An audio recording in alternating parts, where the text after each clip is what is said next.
بسم الله والصلاة والسلام على رسول الله. السلام عليكم ورحمة الله وبركاته. متابعينا الكرام، تحياتنا ليكم أجمعين، واللي بحب النبي صلى عليه واللي بحب الخير للناس يعمل شير، وما ننساش نضغط اللايك الجميل.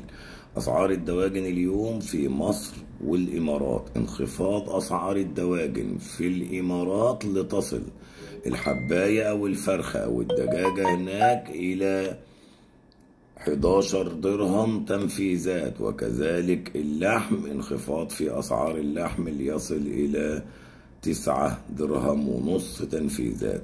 في مصر ارتفاع أسعار الأبيض التسمين ليصل إلى 70 جنيه تنفيذات، والساسو التسمين يصل إلى 78 تنفيذات، والرز التسمين إلى 83 تنفيذات، والبلد الحر إلى 88 تنفيذات.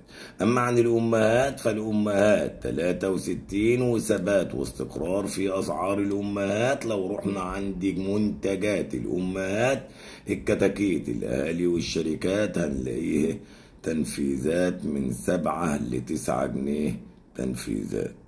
أما عن البيض كلسم الأطفال، فالبيض البلدي مكتسح زي الأهلي ورافع ل113 تنفيذات، والبيض الأحمر والبيض الأبيض متساويين ومتعادلين ب104 جنيه تنفيذات. أما عن الأعلاف فانخفاض في أسعار الأعلاف لتصل الأعلاف المصرية إلى 24 إلا شوية، والأعلاف الصينية إلى 25 وشوية.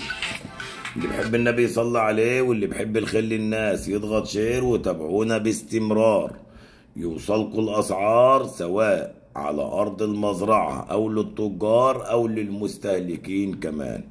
بنعمل بث مباشر على قناة رئيس جمهورية الفراخ على اليوتيوب، وعلى صفحة بورصة المنصورة للدواجن إدارة الحاج عبد المغيث، بنوضح فيه أسعار الفراخ للمستهلكين وللتجار، وجو السوق رايح فين وجاي منين، والأمور عاملة ازاي قدام شويتين.